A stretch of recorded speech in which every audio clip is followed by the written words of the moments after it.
Jadi saya tuh kayak ada di tahun berapa gitu ya, gitu.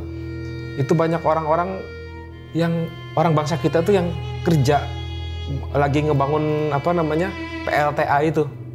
Saya bilang ini tahun berapa ya gitu. Nah muncullah si sosok hantu Belanda ini yang ada bambunya. Terus dia bilang gini, kamu tuh di sini aja. Gitu. Nanti di atas ada teman-teman kamu. Dari jam 3:30 lah kurang lebih sampai menjelang jam 7 malam. Saya dibawa lagi ke alamnya mereka itu. Sama si hantu Belanda tadi? Ya, hantu Belanda yang maaf ada tombaknya. Nggak berubah? Enggak. Wujudnya itu, sosoknya itu, dan omongannya juga sama. Sambil begini ke saya, dia bilang, ikut kita di sini. Ikut kita di sini. Merinding saya.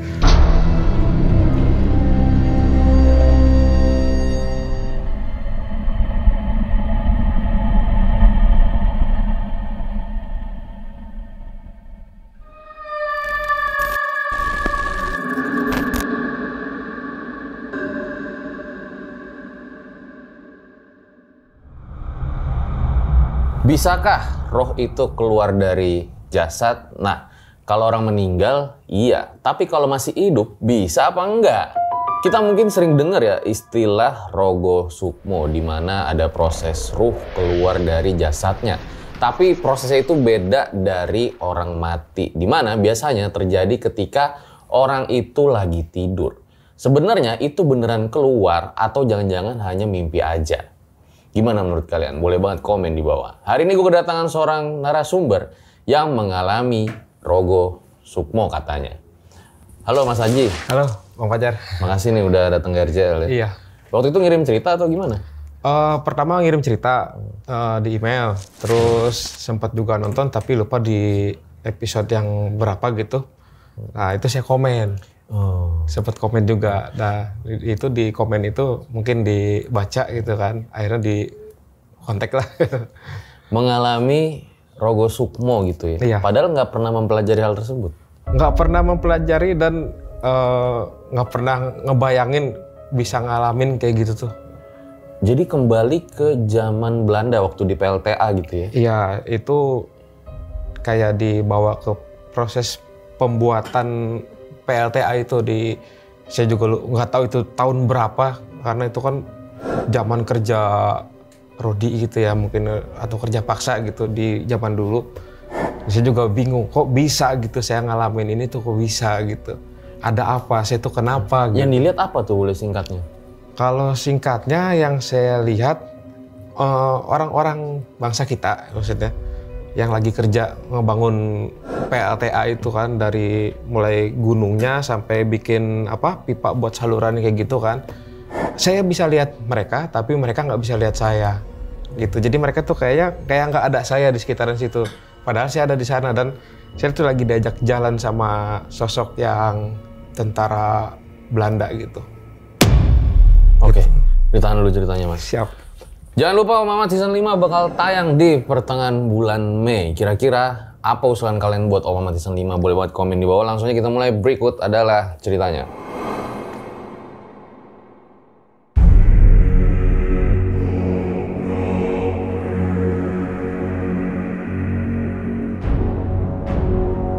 Ya Mas, boleh diceritain awal mulanya kayak gimana? Iya, kejadian ini tuh terjadi di tahun 2007, tepatnya pas saya kelas 2 SMP.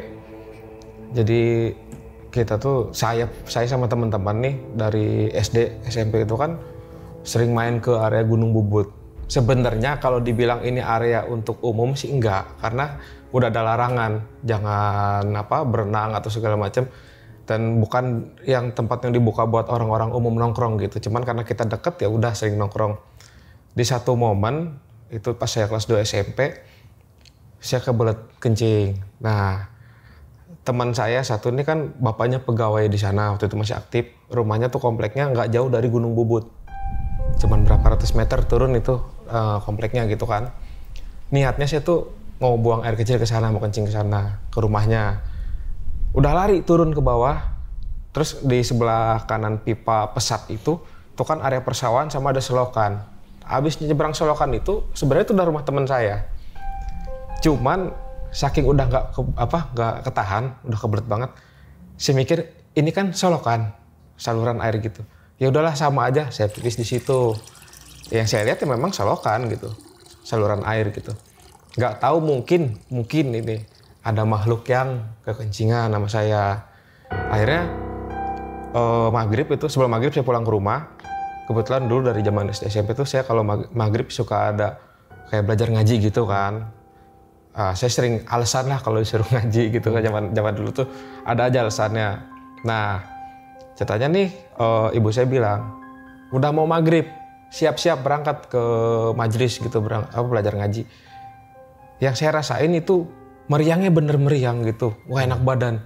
Biasanya kan itu pakai alasan tameng buat nggak enak badan atau gitu. Tapi di saat itu bener-bener saya ngalamin meriang nggak enak badan. Akhirnya jempol kaki kanan saya itu dipencet sama ibu saya, dibacain ayat kursi.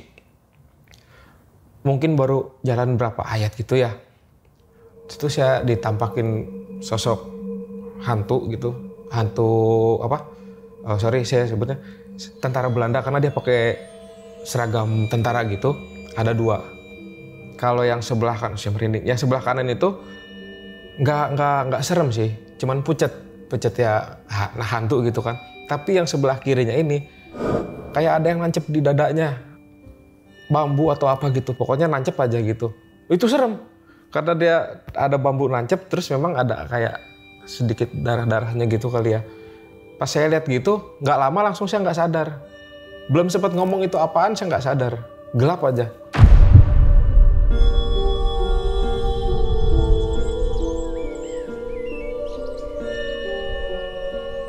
Itu kejadian menjelang maghrib itu sekitar jam 6 sore. Kalau kata ibu saya itu saya kesurupan, ngamuk-ngamuk. Saya nggak sadar, bangun-bangun udah jam 9 malam. Ngamuk-ngamuknya gimana? Ngamuk aja, pokoknya ngamuk nggak jelas. Yang pokoknya ditahan sama berapa orang juga nggak ketahan gitu kan. Itu jujur itu momen pertama kali saya ngalamin kesurupan. Sebelumnya saya tuh mikir orang kesurupan tuh kayak apa sih gitu, rasanya gimana gitu, karena belum pernah ngalamin gitu. Dan itu ngerasain pas bangun badan semua pada pegel. Ibu saya bilang makanya jangan suka kencing sembarangan. Saya bilang iya emang tadi saya kencing sembarangan gitu kan.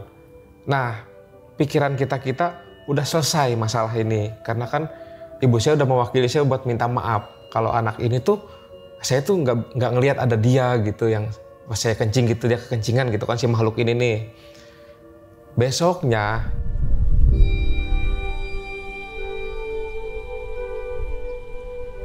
itu lanjut lagi, ternyata si teror dari hantu Belanda ini tuh datang lagi. Nah di yang kedua ini saya kesurupan itu nggak sadar dari jam 10 pagi dan saya sadar itu jam 5 sore. Kalau raganya menurut ibu saya ngamuk seperti yang semalamnya itu, ngamuk-ngamuk nggak jelas gitu, pokoknya ngamuk aja berontak gitu. Tapi yang saya rasain ini aneh, nggak tahu orang-orang banyak nggak yang ngalamin seperti ini.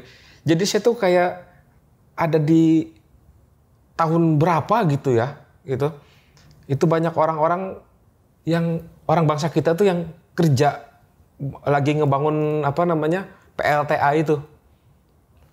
Saya bilang ini tahun berapa karena dari segi pakaiannya itu zaman dulu banget gitu. Kayak gimana? Ya dia sih orang-orangnya sih nggak pakai baju, ya cuman pakai celana aja gitu. Ya rata-rata laki-lakinya gitu kan. Saya bilang ini tahun berapa ya gitu. Nah muncullah, saya lupa ada di sebelah kanan saya atau kiri saya gitu.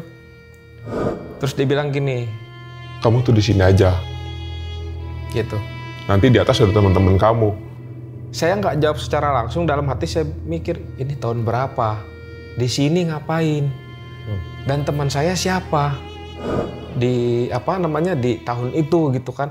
Ini zaman kapan gitu. Nah jalanlah kita dari bawah itu sampai naik. Jadi di bendungan itu sebutnya Gunung Bubut gitu. Itu ada tangganya. Kita nanjak tuh sampai tangga. Nah di ujung tangga itu di atas ada satu rumah. Dalamnya sih sebenarnya mesin-mesin gitu, Bang. Mesin yang mungkin buat bawahnya tuh kipas yang buat nyedot air ke pipanya itu kan. Karena itu kan PLTA.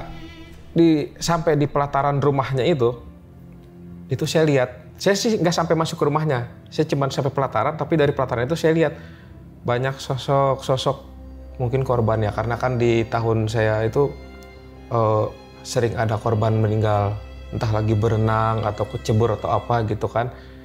Nah, itu tuh sosok-sosok itu lumayan banyak. Kalau fisiknya nggak serem, cuman ya orang tenggelam gimana sih gitu, nggak yang parah-parah gitu, nggak. Mereka tuh kayak gini ke saya, senyum tuh gini, nggak ngomong sini gitu, nggak, tapi isyarat mereka tuh sini gitu, Sini. Nah, si hantu Belanda ini dia bilang, kata-kata dia cuma diulang-ulang aja. Ikut kita di sini. Ikut kita di sini. Itu kayak yang diulang-ulang, tapi logat dia ngomong itu orang asing yang ngomong bahasa Indonesia gimana ya? Susah meraktekinnya, tapi logat dialah gitu, orang asing gitu. Ikut kita di sini. Barulah saya ngomong, enggak, saya mau di sana.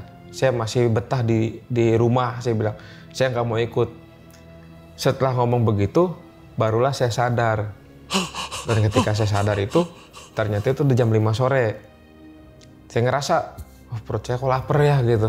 Saya bilang, mah lapar gitu. Nah, ibu saya kaget. Ibu sama beberapa tetangga itu bingung. Lapar. Kata mereka, sebelum saya bangun itu sudah habis makan 2 atau 3 piring itu. Baru banget habis. Piringnya pun masih ada. Baru banget tadi makan. Saya bilang, tapi perut saya lapar, saya bilang. Akhirnya, kata yang bisa ngeluarin itu, dia bilang, udah Bu, kasih makan. Tadi yang makan bukan ini katanya. Itu ngalamin tuh yang kedua kalinya ya, saya kesurupan gitu. Habis dari situ masih suka ada teror-teror dari hantu ini. Entah kalau malam-malam kayak ada suara langkah tentara gitu kan. Sedangkan saya mikir, tentara dari mana? Rumah saya pun jauh dari inian tentara gitu kan. Trak gitu langkahnya gitu kan. Oh, saat itu sih saya mikir, merinding parah gitu kan. Apaan lagi ini gitu. Kebetulan di saat itu kan bapak saya kerja di Jakarta, pulang seminggu sekali. Nah, ibu saya mikir, nih kalau malam saya khawatir anak ini nanti ngalamin kesurupan lagi gitu kan. Minta tolonglah ke Pak D saya buat buat nginep gitu, nemenin lah ke uas saya itu. Belum sempat nginep sebenarnya sih. Dari sebelum maghrib datang, jam 9-an itu dia alasannya mau beli rokok. Pulang. Terus nggak balik lagi nih. Pak D-nya? Iya. Nah, ibu saya tuh belum sempat nanya, kenapa semalam nggak balik lagi? Orangnya sekarang udah nggak ada, udah meninggal. Nah, besoknya minta tolong sama anaknya tuh, kakak sepupu saya. Temenin nginep. Nginep aja, nggak yang apa gitu kan. Sama, dia bilang, bentar mau beli rokok dulu, memang rokok dia habis kan. Itu nggak balik lagi. Kenapa gitu? Kok nggak balik lagi? Akhirnya ibu saya saking udah idenya, ditanya lah besoknya tuh. Nah, kenapa kamu semalam nggak balik lagi gitu kan? Ditungguin yang mau ngunci pintu juga jadi bingung, takutnya kamu ntar kesini gitu kan. Dia tadinya nggak mau cerita, kenapa gitu dia nggak balik lagi tuh. Akhirnya ditanyain terus, dia bilanglah ke ibu saya, semalam sebenarnya emang saya mau beli rokok, dia bilang. Tapi ketika saya buka pintu, yang dia sebut itu katanya, dia ngelihat sosok hantu tentara Belanda tinggi besar itu diri depan pintu. Bahkan dia bilang, dia ngelangkahin kaki pulang ke rumah aja tuh, perasaan dia tuh kayaknya di situ-situ aja. Gitu, sampai bisa pulang ke rumah dan katanya sampai rumah juga dia nggak ngomong apa-apa, tidur aja udah. Dia, wah serem nih gitu kan. Bukan cuman saya atau mungkin keluarga yang ditampakin, tapi saudara juga malah ikut ditampakin gitu kan. Nah, berlalu lah ini kan, sampai saya ke SMK 2010, 2011.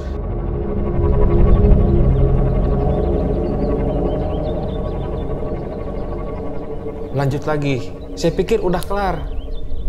Masih juga diteror sama dia. Kesurupan lagi gitu kan. Ngamuk-ngamuk gitu selalu kesurupan. Nah, kejadian juga, itu SMK saya kelas 1 baru jalan belum sampai sebulan. Ngamuk lagi. Mungkin dipikir guru, ini anak ada kelainan kayaknya. Gitu. ini ngamuk kenapa? Jangan-jangan ini anak ada kelainan gitu kan. Saya disangka jadi kayak orang nggak normal gitu kan. Bawa pulang lah. Nah, ibu saya cerita nih sama teman-teman yang nganterin saya pulang kan. Ini anak tuh tadinya ceritanya tuh gimana gitu. Akhirnya pada ngerti. Ceritalah ke wali kelas gitu kan. Terus lanjut kelas 2 gitu. Itu kan saya di SMK itu PKL ke hotel di Puncak. Ini juga unik nih Bang. Jadi menurut teman-teman saya yang udah berangkat PKL duluan, mereka bilang sebelum saya datang ke sana, itu salah satu dari mereka, entah malam ini atau berapa malam kemudian, pas tidur suka ada yang nyekek gitu. Jadi mereka tuh ngerasainnya kayak, saya tuh dicekek gitu, ada yang nyekek. Tapi orang-orang, teman-teman yang lain pas bangun, ngeliatnya dia begini sendiri.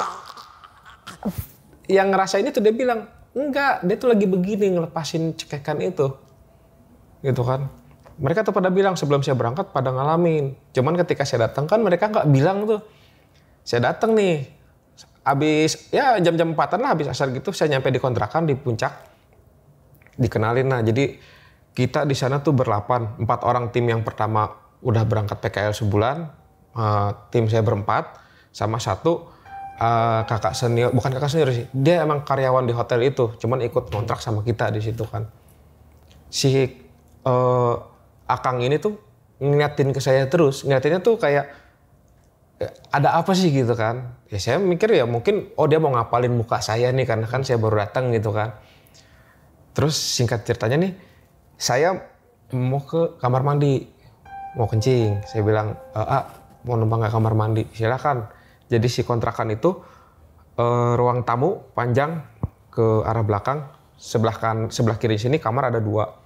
Abis kamar itu tembok pembatas, dapur ke kanan ada tangga naik, ke kirinya kamar mandi. Nah ini juga tangga atasnya tuh dicor, jadi kalau kita ke atas mentok. Saya ke kamar mandi lah, beres kencing, di dekat tangga saya ngeliat sosok perempuan. Wah saya bilang, kuntilanak. Pas keluar kamar mandi buka pintu, astagfirullahaladzim saya bilang. Tapi dia nunduk begini nih posisinya. Wah saya bilang, gimana? Mau ngomong susah, mau teriak nggak bisa. Saya ngelangkah 1 langkah, kepala dia gini. Wah, pas dapat 2 langkah dia hampir tegak, tapi saya langsung lari ke tengah. Tapi saya nggak cerita sama anak-anak awalnya. Saya ngeliat sosok itu kan. Menjelang maghrib,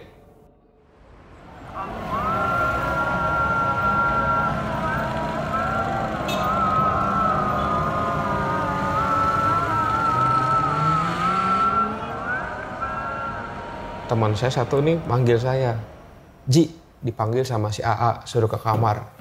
Ada apa? Udah ke kamar dulu ngobrol. Ngobrol lah kita bertiga nih. Si AA nanya, kamu bawa apa ke sini? Si bingung dong. Bawa apa? Ya saya bawa perlengkapan buat PKL, saya bilang. Baju semua, pokoknya perlengkapan buat PKL saya bawa. Enggak, kamu bawa apa ke sini? Sampai berapa kali nanya, saya bilang gini, saya tuh nggak paham maksudnya, bawa apa. Yang saya bawa udah saya sebutin gitu. Ini maksudnya apa? Tolong dijelaskan, saya bilang gitu kan. Dia cerita, ketika kamu datang katanya, itu ada sosok kakek-kakek ngomong sama titip cucu saya. Saya bilang kakek saya dari saya kecil emang udah nggak ada. Apalagi dari bapak di Kuningan, dari sebelum saya lahir pun dari bapak saya belum nikah sama ibu saya emang udah meninggal. Kakek yang mana? Saya bilang. Dia jangan bisa-bisaan, bener enggak? Saya bilang. Bener, makanya nanya, kamu bawa apa? Bener enggak itu kakek kamu? Kalau kakek kamu masih hidup berarti itu bukan kakek kamu. Saya bilang kebetulan memang kakek saya udah nggak ada dua-duanya gitu kan. Oh ya udah, berarti itu mungkin bener kakek kamu. Dan sampai sekarang pun saya mikir, kakek yang mana? Karena saya nggak lihat wujudnya kayak apa gitu kan. Nah, aman. Anak-anak juga nggak ngalamin tuh yang katanya kecekik gitu selama ada saya. Jalan 3 hari PKL, di sore keempat itu saya ngalamin namanya kesurupan lagi di situ. Saya udah mikir hari pertama aman, hari kedua aman. Udah jangan ngalamin. Jangan sampai orang-orang luar lebih banyak yang tahu saya itu kenapa gitu. Karena capek jelasinnya dan orang belum tentu percaya gitu kan. Ketembak lagi saya, kesurupan lagi. Dari jam 3:30 lah kurang lebih sampai menjelang jam 7 malam. Saya dibawa lagi ke alamnya mereka itu. Tapi bedanya kalau dulu saya kan yang pertama itu kan dari bawah ya, dari yang banyak orang kerja gitu kan. Yang kedua kalinya ini langsung di pelataran rumah.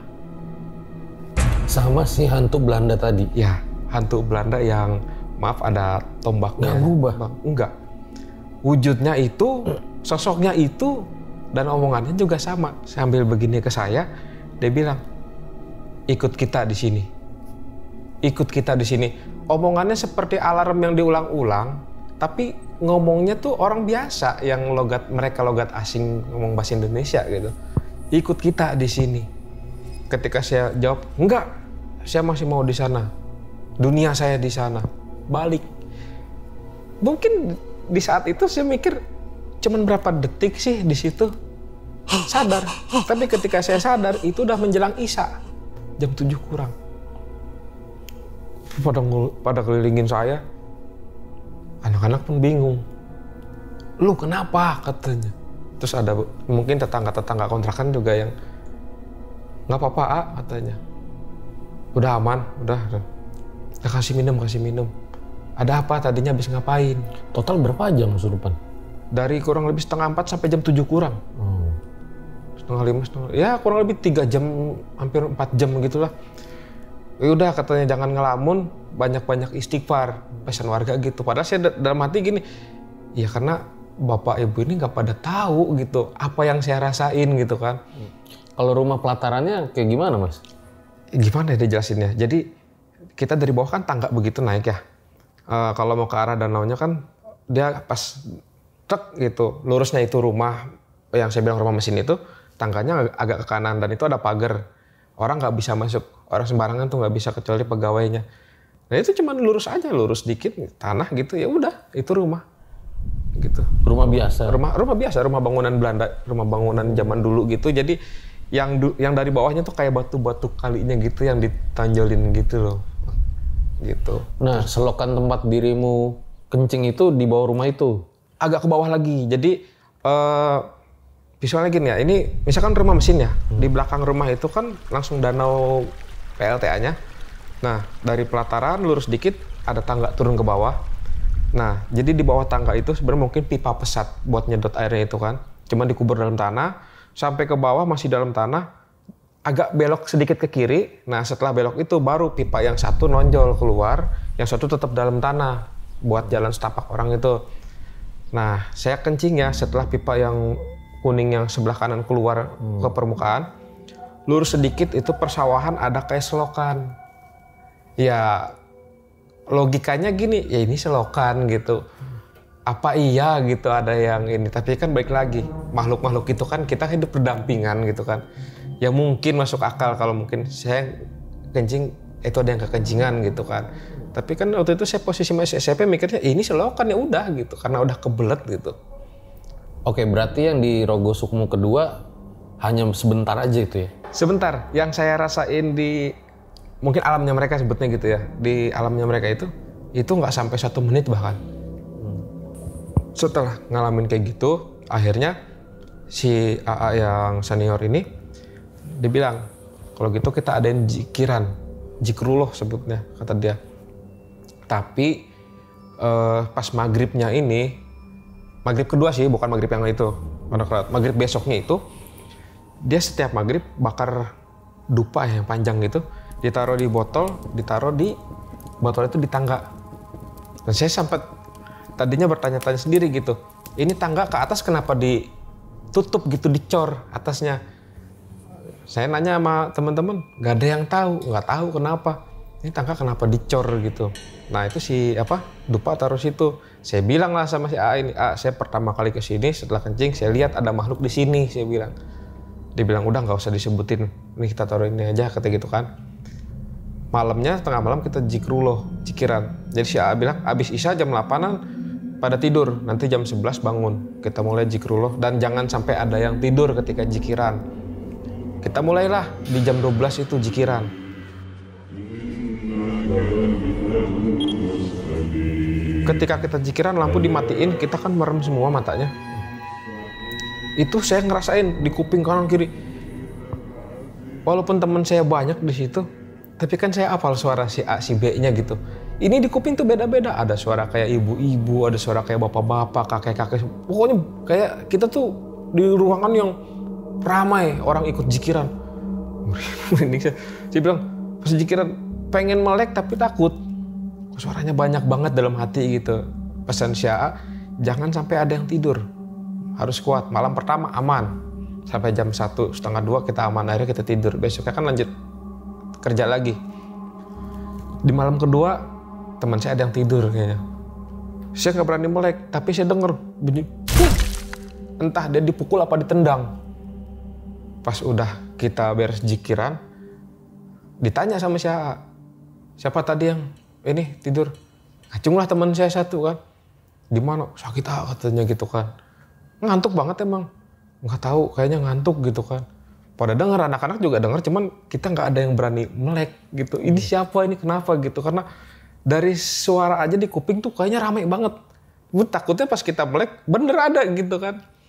Malam kedua, malam ketiga lancar. Nah di keempatnya ini, ngalamin lagi. Berarti di PKL saya itu udah di minggu berikutnya. Ngalamin lagi, kesurupan lagi.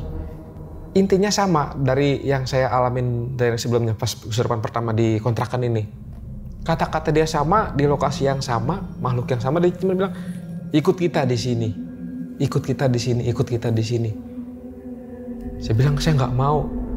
Sampai berapa kali gitu kan. Akhirnya setelah sadar, saya telepon orang tua saya, minta dijemput. Nggak nunggu besok tengah malam orang tua saya datang, dijemput. Akhirnya PKL saya gagal, nggak lanjut. Pulang, bingung nih orang tua sih, ini anak gimana ya gitu kan. Kalau kayak gini terus yang ada nanti sekolahnya gagal total gitu. Cari solusi ke rumah saudara ke Jakarta Timur. Kakaknya ibu saya yang paling tua.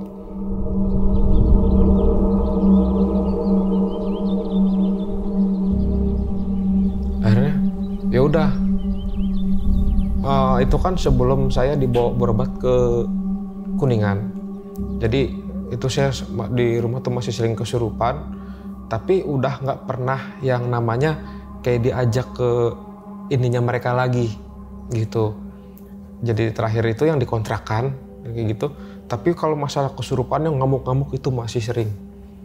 Dan saya juga belum sempat cerita sama yang setiap ngobatin. Kalau saya tuh ketika kesurupan ngalamin apa ya tadi sebetulnya rogo sukmo gitu ya, yang kita tuh diajak ke alamnya mereka gitu. Enggak, saya belum sempat cerita. Nah satu momen saya lagi ngajak teman SMP, namanya Rijal lah gitu, nginep di rumah saudara saya dari bapak saya di Jakarta Barat. Dari rumah tuh saya masih sadar, masih inget. Oh iya saya ada janji mau ngajak dia nih nanti main ke sana nginep gitu kan. Tapi yang rada horornya nih bang, ketika saya sadarnya itu udah ada di kampung di Kuningan. Pas sadar katanya saya habis ngamuk-ngamuk. Saya mikir terakhir saya sadar saya ada di rumah. Kok bisa ada di Kuningan? Dan teman saya juga ada di situ. Teman saya bilang, jangan bercanda lu katanya. Masa lu kemarin gak inget gak sadar? Saya pribadi, kok bisa gitu? Ini saya ada di kampung, kapan berangkatnya gitu. Kata ibu saya, kita habis ziarah loh dari makam bude saya gitu di kampung kan. Baru pulang ziarah, kamu ngamuk-ngamuk katanya. Saya baru sadar setelah ngamuk-ngamuk itu, baru pas, kok saya kayak kenal ini rumah siapa? Ini ada di Kuningan, di kampung saya gitu kan. Teman saya juga ada, teman saya bilang, wah bercandanya nggak asik nih kata dia. Nggak asik nih bercandanya. Kenapa? Jadi kata teman saya, kita berangkat dari Bogor, nginep di Jakarta Barat itu ada hampir 3 malam di sana.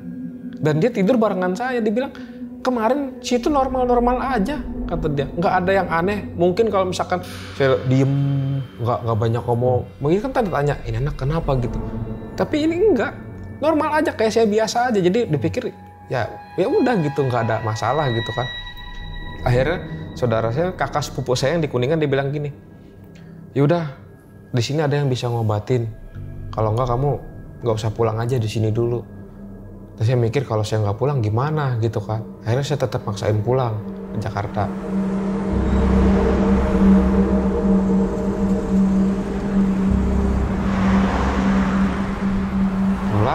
Terus akhirnya ke Bogor lagi, teman saya juga pulang ke rumahnya, tetap kesurupan lagi, ngamuk-ngamuk lagi. Akhirnya ibu saya bilang, ya udah dah ke bapak saya, ya udahlah Pak, ini anak kalau mungkin harus berobat di sana aja, di Kuningan dulu nggak apa-apa. Udah terlanjur sekolahnya juga. Akhirnya jadi saya nunda setahun. Nggak naik tuh bukan, ya maaf bukan karena bodoh atau nggak gimana gitu ya, karena sakit gitu Bang. Akhirnya dibawalah ke Cirebon, ke Kuningannya.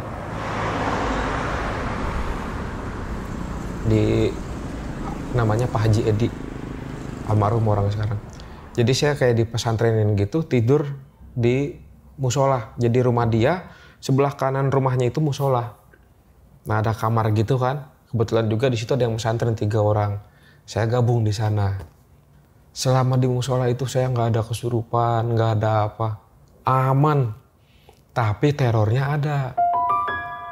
Entah ada yang terus suara.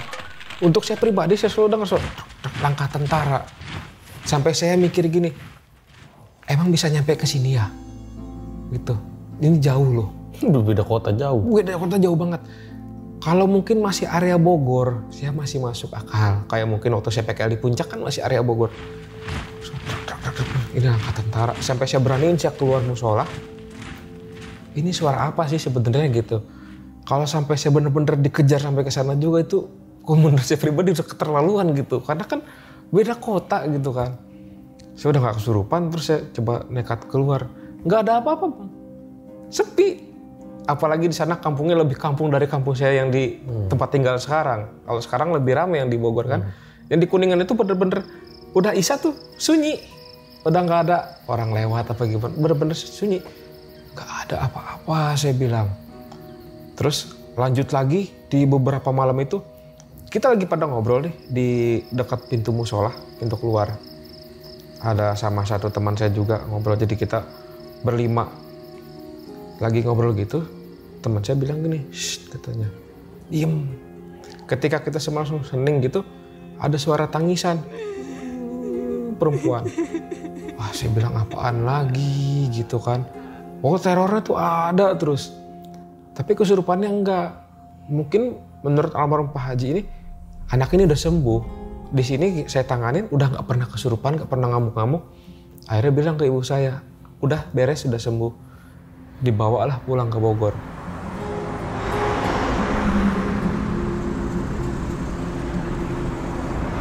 Nyatanya sampai di rumah, kumat lagi, kesurupan lagi, masih ngamuk-ngamuk lagi. Ibu saya pun bingung, ini kenapa gitu. Sampai nyari, ya maksudnya kalaupun ada yang bisa nyembuhin, tolong tanya gitu.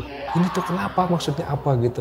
Karena setiap kemasukan kesurupan hantu itu nggak ada interaksi ngomong, wah gimana gitu, enggak. Cuma ngamuk ya, wah gitu-gitu aja kan. Masih nggak sembuh juga. Bawa lagi ke Jakarta Timur tuh, ke rumah kakaknya ibu saya yang paling tua. Ada tetangganya, gimana? Aji udah sembuh belum? Dia gituin. Belum, masih juga kalau di rumah pasti kemasukan gitu kan. Dia nyaranin lah, ada, saya tahu tempat berobat.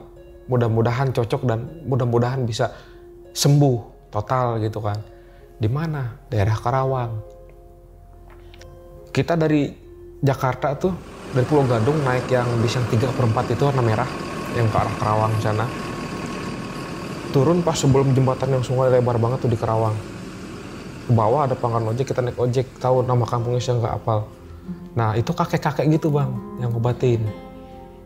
Nah ini dijelasin lah, Aji tuh gini. Dia bilang, saya udah tahu anak ini tuh sakit apa gitu kan. Diobatin lah gitu. Sekali, 2 kali, masih juga datang lagi ke sana. Dan yang di momen yang itu tuh saya masih ingat banget Bang. Kita masuk ke area kamarnya, kayak kamar gitu ruangan itu. Sama si Abah itu, dia tuh pengobatannya beda. Kalau yang biasa-biasanya kan ditaruhin air putih gitu, air mineral. Terus nanti kalau misalkan udah beres gitu saya disuruh minum atau cuci muka gitu-gitu. Kalau dia enggak, jadi pakai tempatnya tuh kayak tanah liat gitu. Terus pakai kemenyan gitu ditaburin. Harumnya kan bukan main tuh. ke kita gitu kan. Dia baca, saya nggak hafal bacaan dia apa gitu. Kita cuman diem aja, tiba-tiba dari atas entah dari mana datangnya, jatuhnya nimpungnya ke muka saya. Jatuhlah di sarung saya, karena pakai sarung gitu kan.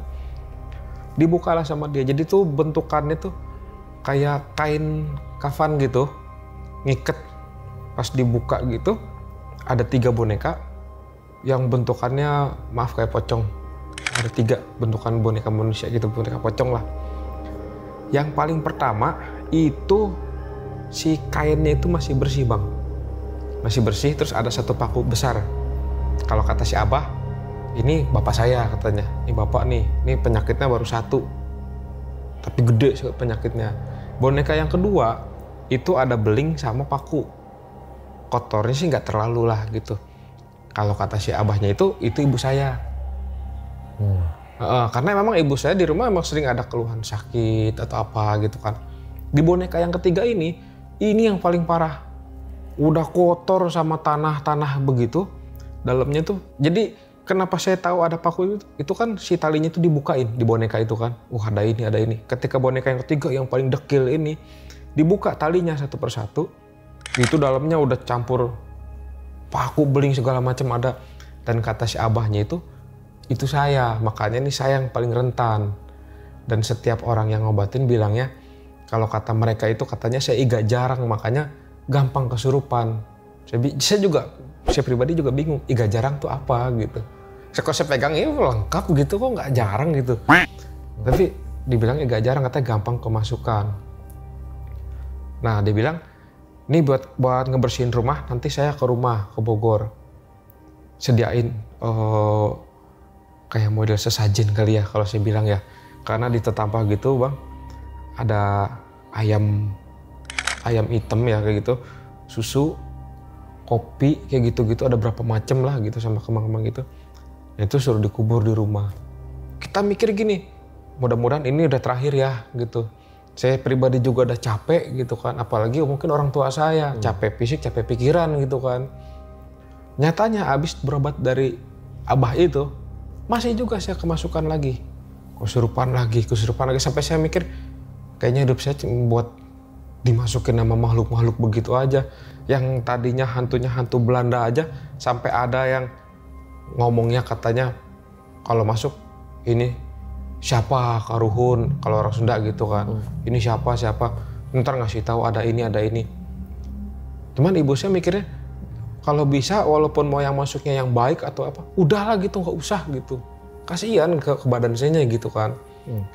Bingung, ini kita harus kemana lagi berobatnya gitu kan. Ibu saya udah habis-habisan, bapak saya udah habis-habisan, udah stres banget lah gitu. Kita nih gimana gitu. Sedangkan saya juga nggak sembuh-sembuh. Kata ponakannya ibu saya, udah pindah aja dari rumah situ, cari rumah sekitaran sini di daerah Citayam. Saking udah buntu, ibu saya udah nggak mau denger. Intinya gimana caranya keluarga saya normal, menurut ibu saya gitu. Kayak orang-orang lain yang jalan hidup normal-normal aja gitu kan. Pindahlah ke Citayam.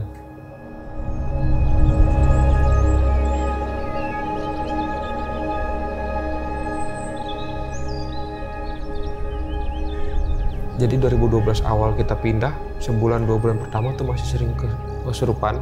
Ketika bapak saya total di rumah nggak kerja, sembuh, gak pernah kemasukan lagi. Nah setelah sering berobat sana sini, udah nggak sama sekali hal-hal kayak gitu, tapi cuman merinding. Dan ada satu yang ngobatin, dia bilang gini, Kamu inget-inget deh, setiap kamu ngalamin kesurupan, terakhir kamu sadar itu, apa yang kamu rasa? ada satu yang ngobatin bilang gitu ke saya. Saya bilang, apa ya, saya juga nggak berasa. Coba. Akhirnya dari situ saya mikir, apa sih terakhir yang saya rasain sebelum saya ngalamin kesurupan gitu. Baru ketemu tuh bang, udah berapa kali setelah omongan itu, di sini saya dingin. Jadi setiap di leher belakang saya di tengkuk ini, kerasa dingin. Saya cari aman, entah ke kamar, ke kasur, atau ke kursi. Intinya saya jangan sampai ketika masuk saya lagi diri, jatuh. Gitu. Saya harus cari tempat senderan, wah dingin, nyender. Otomatis pasti masuk. gitu. Akhirnya lama-lama sembuh. Bapak saya kan udah nggak kerja lagi tuh.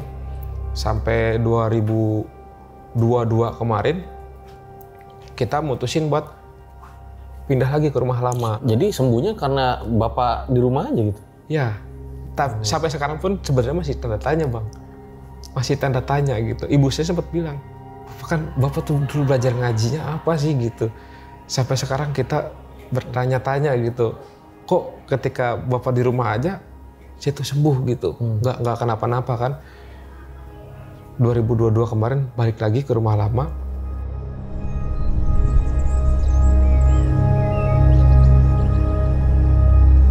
Nah, ada obrolan-obrolan gitulah. Kata ibu saya, sebenarnya dari yang Belanda itu awalnya kan bilangnya saya ngencingin dia awalnya, gitu kan. Dia bilang katanya saya kencing sembarangan kena dia, tapi lambat laun terus ketika masuk ada, saya juga nggak tahu ya yang kesurupan keberapa kalinya karena kan itu kan sering banget berapa tahun itu kan. Terus dia bilang begini, ini anak mukanya sama kayak yang nombak dia. Kan si makhluk ini kan ada bambunya gitu kan. Jadi saya sebenarnya tanda tanyanya gini bang. Dia tuh ngejar saya karena muka saya mirip yang nombak dia atau karena saya kencing. Gitu. Masih tanda tanyanya gitu. Dia bilang alasannya awalnya kencing katanya. Saya kencing sembarangan. Emang saya akuin. Saya kencing sembarangan tapi di selokan. Bukan yang di tanah biasa gitu kan. Di saluran air. Alasannya gitu kan. Terus ketika dapat obrolan dari ibu saya lagi dibilang katanya dulu pas saya sering kesurupan itu si makhluk itu bilang saya ini mukanya mirip kayak yang nombak dia karena kan saya lihat pas lagi dia nampakin begitu ada bambu yang nusuk di dadanya gitu kan. Ini anak mukanya kayak nombak saya, pokoknya saya pengen bawa ini anak ke sana. Gitu bang. Jadi sembuhnya ya masih misteri juga ya? Masih misteri juga. Tapi ya paling penting udah sembuh gitu? Udah, kalau udah sembuh kesurupannya udah. Tapi jujur aja ya, sempat masih ada rasa khawatir aja gitu. Apalagi sekarang kan balik lagi ke rumah lama gitu. Masih ada was-was sedikit. Takutnya tuh masa lalunya keulang lagi gitu. Makanya sebisa mungkin ada kejadian hal-hal negatif dikit. Saya berusaha buat nggak terlalu mendramatisir. Tapi kasus ini tuh termasuk unik juga ya, maksudnya unik karena kita selama ini kan mendengar gitu ya, kayak roh itu misalnya bisa keluar dari jasad itu ketika lagi tidur, lagi mimpi. Ini tapi pas kesurupan. Pas kesurupan. Dan beberapa kali doang ya, nggak overall seluruhnya ya. Enggak. Jadi total tuh berapa tahun mas ngalamin kejadian ini? 2007 ketemu 2011 aja kurang lebih 4 tahunan. Dan makanya dibilang kalau kesurupan yang keberapa udah nggak bisa dihitung mas. Yang ngobatin beberapa orang nggak bisa dihitung. Saya pun sampai lupa yang mana ngobatinnya. Yang saya inget ya yang depan rumah, terus sama yang di Kuningan, yang saya mondok pesantren sama si Abah itu. Tapi sempat ke medis juga? Kalau ke medis, saya nggak, jujur aja dari awal sakit itu saya nggak coba ke medis karena pas ketika ngalamin kesurupan pertama kali. Semua tetangga, orang-orang sekitar udah bilang kalau ini bukan penyakit medis. Jadi percuma. Saya mikir lebih baik saya sakit medis ketahuan. Ada suratnya saya sakit apa, keterangannya gitu. Kalau ini sulit dijelaskan. Kalau orang yang nggak percaya, itu mah bisa-bisaan katanya. Itu anaknya jangan-jangan stres atau apa gitu. Nggak ngalamin. Saya pun kalau bisa digeser deh ke dia aja yang nggak percaya gitu. Capek bukan apa-apa gitu. Katanya sampai trauma mendalam juga. Kalau dibilang trauma ya jelas mah. Karena kan saya pribadi ini dari 2007 ke 2011 itu kan 4 tahunan ya. Ngerasain kesurupan tuh capek bener. Jangankan yang sampai berkali-kali. Mungkin yang sekali ngalamin kesurupan aja badannya udahnya capek gitu kan. Bener tuh. Kita padahal cuma 5 menit tapi kayak abis main bola 2 jam. Itu orang-orang umum aja pasti mungkin ngerasain sekali aja udah nggak mau lagi gitu kan. Dan saya bukan cuman 5 menit, 10 menit. Itu sekali kesurupan bisa berjam-jam. Wow. Gak kebayang rasanya kayak apa kan. Saya masih sampai bingung. Dan yang paling bingung lagi yang ketika ada niat ngajak temen buat libur ke Jakarta, liburan. tiba-tiba udah ada di Kuningan, dan di Jakarta berarti 3 malam tambah 1 malam di Kuningan, udah 4 malam. Dan saya baru sadar ketika keluar itu ya di Kuningan itu. Jadi siapa ya? Nah, Tapi nih Mas, kalau boleh tahu ya, keluarga tuh sampai habis-habisan berarti dalam segi finansial ya? wah, bukan main. Bang. Kalau dibilang habis-habisan jelas, bapak saya udah habis-habisan banget.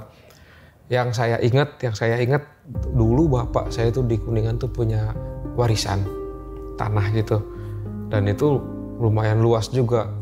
Udah dibilang sama bapak saya, diniatin nanti jatah abang saya sama adik saya gitu kan. Ya udah ada ancang-ancang lah gitu, kita punya warisan. Karena lihat saya sakit begitu, orang tua mana sih yang tega gitu ngebiarin anaknya kayak gitu kan. Udah duit udah habis-habisan, kerja juga tetap kerja, gajinya juga habis juga gitu kan. Dijual. Sampai jual tanah ya? Jual tanah, pokoknya banda apa-apa jualin. Dibilang, kalau orang Sunda sebutnya belangsak ya belangsak gitu kan. Bahkan kakak-kakaknya ibu saya aja sampai patungan. Saking udah nggak ada lagi duit ini buat berobat. Saya ini gitu. Kakak yang paling tua nih minta sama adik-adiknya patungan berapa aja buat bantu ibu saya nih berobatin saya gitu kan. Ya kita bingung, kita stres apa gimana. Kalau penyakit medis itu kan enak, orang pun lihat sakit apa, jelas penyakitnya. Sedangkan yang saya rasain kan bukan medis. Ya orang yang percaya sih mungkin ya masih enak gitu. Ya dia ngalamin gini. Tapi yang nggak percaya kan kita juga banyak yang nggak percaya sama hal-hal kayak gitu kan. Mungkin maksudnya Mas Aji yang medis tuh enak bukan sakitnya enak gitu ya. Maksudnya, karena kan ada juga yang orang lihatnya kan jadi sakitnya udah ketahuan apa gitu. Maksudnya arah penyembuhannya ya, jelas. Bukan maksudnya enak sakit medis, enggak juga. Maksudnya orang juga sakit medis juga mungkin nggak mau gitu kan. Iya. Maksudnya tuh kalau orang yang sakit medis, tetangga atau itu udah tahu. Itu yang ada di penyesalan Mas Aji gitu ya maksudnya. Kayak, Bahkan gue ini sakit apa gitu. Bahkan dulu saya jujur aja dibilang sholat jarang, ngaji susah. Apalagi ibaratnya suruh pesantren gitu kan. Nggak kepikiran dan harus ngalamin kayak gitu. Dan setiap yang ngobatin saya selalu bilang, Anak ini cuma bisa sembuh sama diri dia sendiri. itu dia bilang cuman bisa sembuh sama diri dia sendiri. Intinya apa? Rajin sholat, rajin zikir. Saya mikir apa iya gitu kan. Dulu tuh masih ya namanya ini sholat masih susah gitu. Makanya mungkin lambat laun ketika udah pindah rumah ke Citayam, coba ngejalanin karena memang orang tua juga udah habis-habisan gitu kan. Ngejalanin ya alhamdulillah bener gitu. Ya pendewasaan juga mungkin Bang. Dulu kan masih remaja ya, masih labil gitu kan. Fisik juga mungkin belum kuat. Dan ketika saya udah dewasa, mungkin fisik saya udah kuat buat ngelawannya gitu. Dan pernah saya dapat omongan dari almarhum Pak Haji yang depan rumah saya dulu pas ngobatin. Kan tadi saya bilang saya nggak pernah cerita sama yang ngobatin ketika saya ngalamin kesurupan terus saya dibawa ke alam mereka kan. Saya sempat ada obrolan sama Pak Haji itu. Saya waktu pas kesurupan gitu, saya pernah ngalamin kayak gini-gini Pak. Itu normal enggak? Saya bilang gitu kan. Saya juga nggak tahu orang kesurupan itu sebenarnya rasanya seperti apa. Gitu. Karena kalau yang saya rasain seperti ini, saya ceritain. Pak Haji itu almarhum cuman bilang sama saya, terus ada ibu saya juga saksinya. Dia bilang gini, Haji mau nggak jadi murid Bapak? Dia bilang, kalau nanti jadi murid Bapak, asal kamu rajin sholat, rajin zikir, insya Allah nanti kamu bisa ngobatin orang. Dan saya mikirnya, saya ngaji susah, sholat aja jarang gitu di tahun seperti itu, saya nolak. Mungkin kalau dibilang nyesal, penyesalannya ada sekarang. Seandainya dulu saya terima, mungkin nggak gini jalannya gitu. Dan itu kan berlarut-larut berapa tahun saya kesurupan. Tapi ya itulah mungkin ya tadi kasih sayang orang tua dan juga perjuangan orang tua. Yang penting kan Mas Aji sekarang udah nggak kesurupan lagi ya. Kita doain juga semoga Mas Aji udah nggak akan ngalamin hal kayak gini lagi ya. Amin. Nah, hari ini kita ngebahas mengenai fenomena-fenomena ruh yang keluar dari tubuh seseorang dan akan ada bintang tamu selanjutnya. Langsung aja kita panggil. Itu dia guys, kisah dari Mas Aji ya, dimana sampai pengalaman itu membuat dia trauma. Seperti biasa kalau di RJL itu nggak ada rekayasa ya, dimana narasumber kita bayar suruh cerita apa yang kita ceritain atau kita karang gitu. Nah, hari ini gue kedatangan juga seorang narasumber yang main film Malam Pencabut Nyawa, dimana film itu kurang lebih sama lah dengan apa yang dialami sama Mas Aji. Halo Bro Mika. Halo Kesha. Kesha. Thank you udah datang ke Sama-sama. RJL. Terima kasih. Nah, Makasih udah ngundang. Makasih. Lucu banget lagi. katanya Apa tuh? dari kalian itu ada yang Rogo Sukmo juga. Siapa ya? Apa itu Rogo Sukmo? Rogo Sukmo. Jadi rohnya keluar dari jasad gitu. Oh, ada. Si Respati namanya. Raspati. Salah satu dari kita. Salah satu dari kita, kan kita. Raspati itu gimana? Ini aku masuk ke sinopsis film ya, Mas. Boleh. Sorry. Kematian kedua orang tuanya, kemudian dia tuh memiliki insomnia gitu, Mas. Insomnia, susah tidur. Nah, sekalinya tidur, dia tuh mimpi buruk, mengalami mimpi buruk. Insomnia bukan artis ya? Surya, Mas. Beda. Surya insomnia. Jaya. Oke.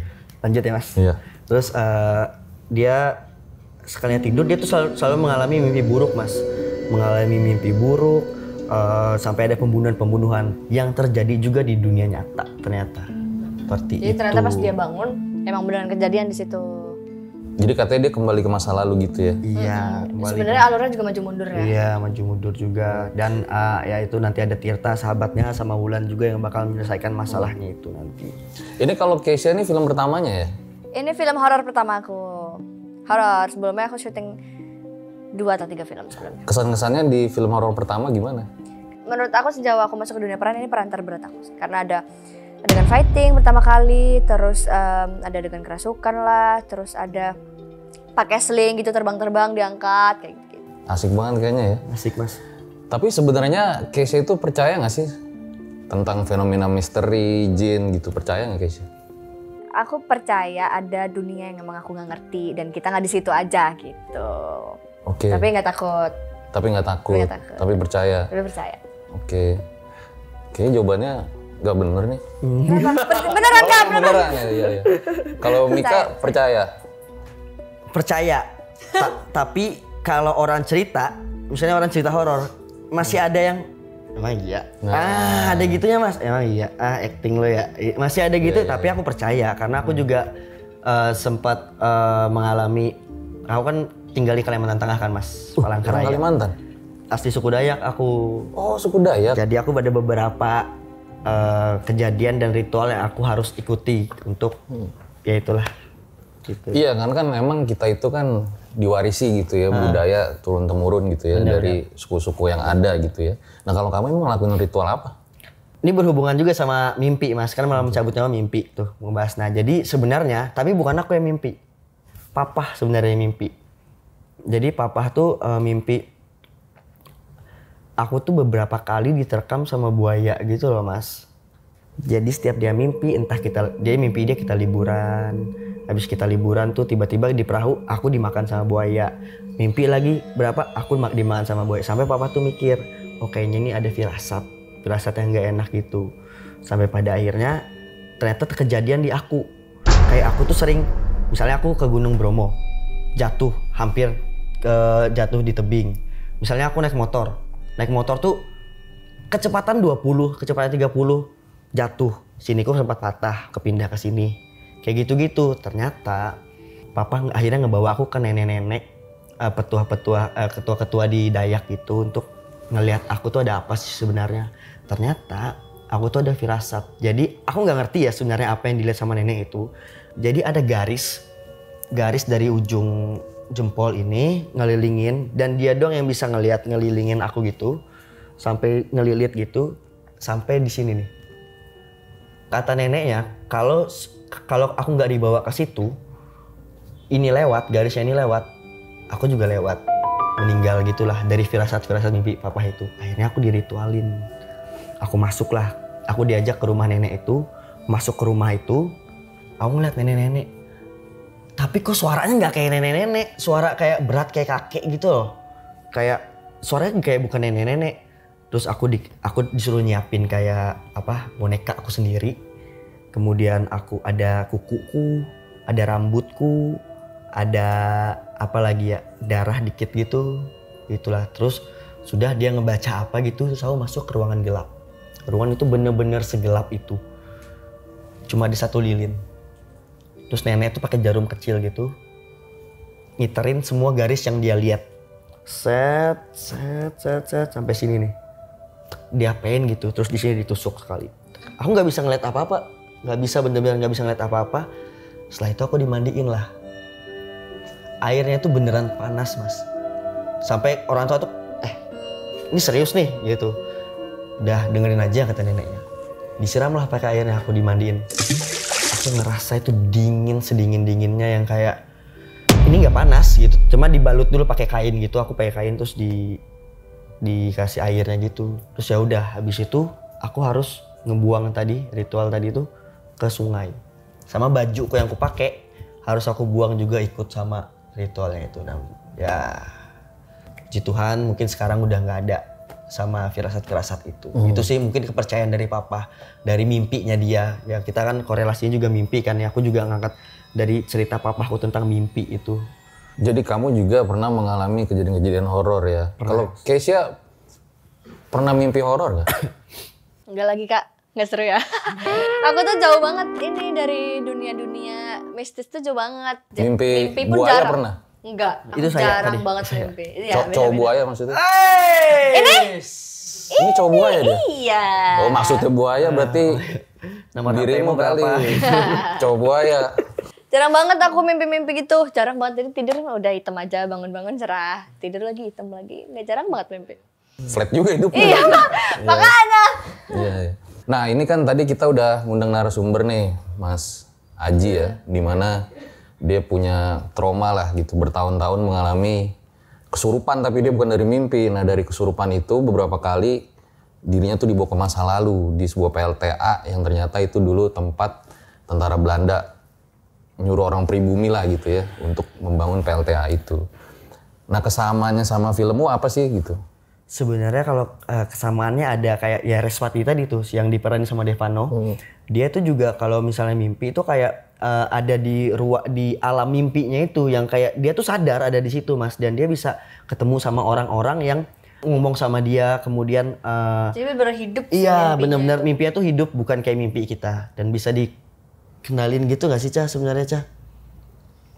Belajar mengenai. Belajar ya sebenarnya kayak gitu sih mas, sebenarnya yang kesamaannya kayak mas sampai diajak makan, Mas Haji sampai diajak makan kan gitu-gitu. Gitu-gitu nggak sih tadi? Diajak makan. Kok udah jago banget sih? Berarti kamu tadi ajak aku makan Ca. Sorry. Beda cerita nih kayaknya dulu.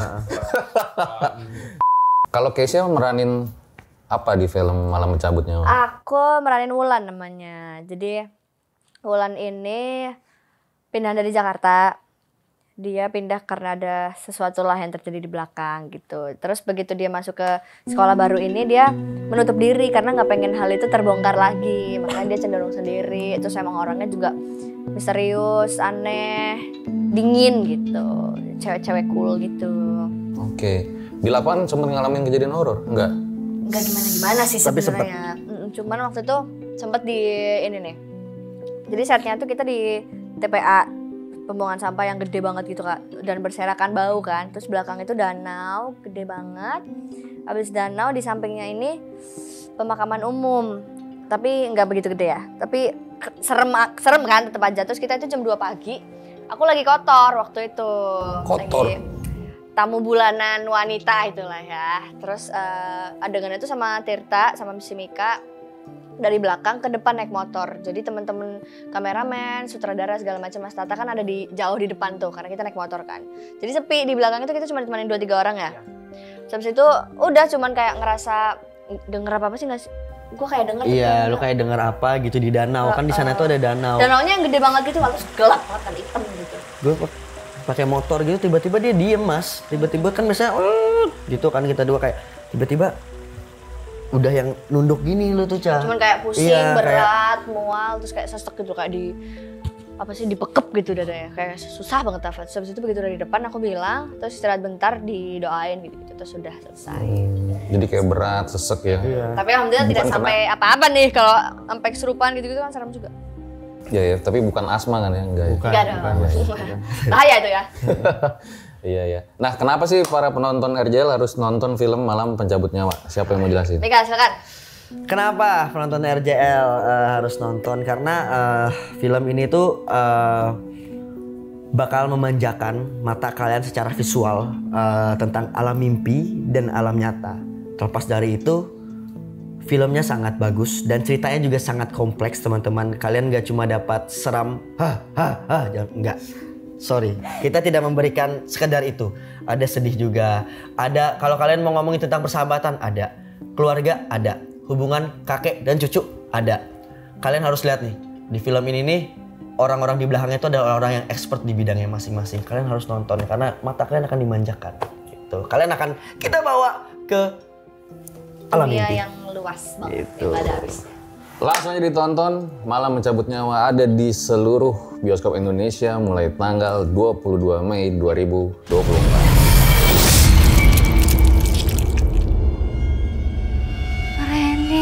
Nah, tapi kita masih ngobrol-ngobrol lagi nanti sama Mas Adi juga ya. Nah, ini mumpung ada orangnya nih. Iya. Mau nanya nggak tentang Mau banget, dari kita kayak menahan Gimana, diri. gimana? Lancar. Gimana, Lu tadi kan menggebu-gebu. Sebenarnya aku Gak apa-apa kan Mas? ya sih kayak sekalian dites nih, ya sekalian dites. emang bisa Mas? Apa? Dites? Enggak, maksudnya dites pengalamannya. Oh, kira langsung Bukan. gitu. Mas, kalau maksudnya kalau Astral Project apa Mas? Astral Projection. Rogo Sukmo. Rogo Sukmo. Nah, Rogo Sukmo itu langsung bisa kita kendaliin untuk ke sana. Aku kan awam banget kan. Atau harus ada ritual atau harus tidur dulu, aku nggak ngerti. Nah, kalau pengalaman pribadi saya kan memang karena nggak sengaja, itu juga bukan keinginan, bukan yang dicari-cari gitu kan. Itu pas lagi emang posisi lagi kesurupan, nggak sadar, tiba-tiba tuh ada di alamnya mereka, tapi kayaknya di Indonesia tuh di berapa ratus tahun ke belakang gitu, di zaman Perang gitu kali ya. Belanda. Oh, jauh banget itu. Kerja Rodi gitu kan. Bahkan rumah yang saya tempatin kan dekat ke PLTA-nya itu kan. Kalau sekarang ya PLTA-nya udah jadi, udah berfungsi gitu kan. Nah, itu dibawa ke masa dibangun. Lagi masa kerja Rodi gitu. Nggak ada yang, kalau misalkan katanya harus ritual atau apa, saya juga nggak ngerti. Posisinya otomatis aja gitu. Tapi ya sepengalaman saya dari ngalamin hal kayak gitu, itu kayaknya sebenarnya mereka tuh kayak ngajak saya tuh udah di sini aja. Mereka tuh nggak yang ngancem yang gimana, cuman omongannya cuman udah di sini aja, ikut kita di sini aja. Tapi awalnya karena kencing sembarangan Iya, di sembarangan. PLTA. Tanya dong sosoknya kayak gimana gitu. Sosoknya gimana Mas? Sosoknya itu tentara Belanda. Tentara Belanda tinggi besar, pakai seragam Lengkap ya. Tapi yang selalu ngajak saya buat ke sana itu, dia tuh ada bambu ya yang masuk di sini di dada. Tapi- lumayan panjang sampai belakang terus. Pernah Masih kepikiran hidup nggak sih ya? Mas kayak nyabut bambu kayak gitu? Enggak ya? Wah, boro-boro kepikiran. Sorry. Iya, katanya tuh bisa nular juga ke orang yang ada di dekatnya ya. Kak, Baca. Bisa ya, coba dipegang aja nggak apa-apa. bisa nggak tapi? Ya walau alam nggak tahu ya. Enggak lah.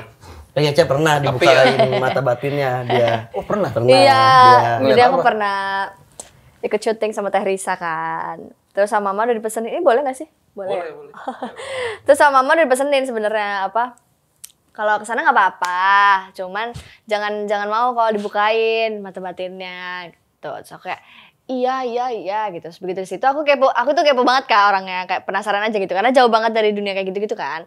Pengen tahu, so aku mintalah dibukain terus dipakein apa minyak gitu terus doain. Terus udah, tapi setelah syuting juga udah ditutup lagi. Terus ngeliat apa? Cuman ini sih lebih sensitif banget, jauh sih dari Keisha sebelumnya ya, karena waktu itu sempat kayak denger, kita waktu itu di kebun binatang gitu udah malam kan, terus sempat denger kayak tiba-tiba ada orang apa sih kayak kerincingan orang nari gitu loh Kak, kering gitu-gitu loh. Kan di kaki kan ada perhiasan-perhiasannya itu kan. Jadi denger orang-orang nari terus kayak padahal itu hening banget, sepi banget kan, udah malam kan, udah tutup juga. Terus ada anak-anak kecil lari-larian, terus ketawa-ketawa kayak hahaha kayak gitu-gitu, kejar-kejaran. Terus terus sempat ada yang ini.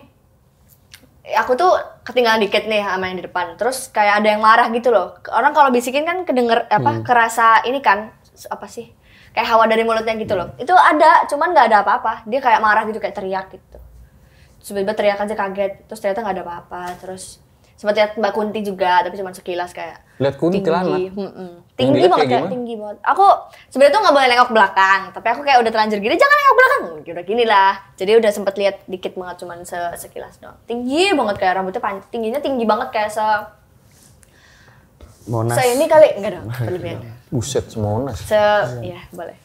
Tinggi banget terus udah sih nggak kelihatan mukanya juga, cuman kayak rambutnya panjang banget gitu.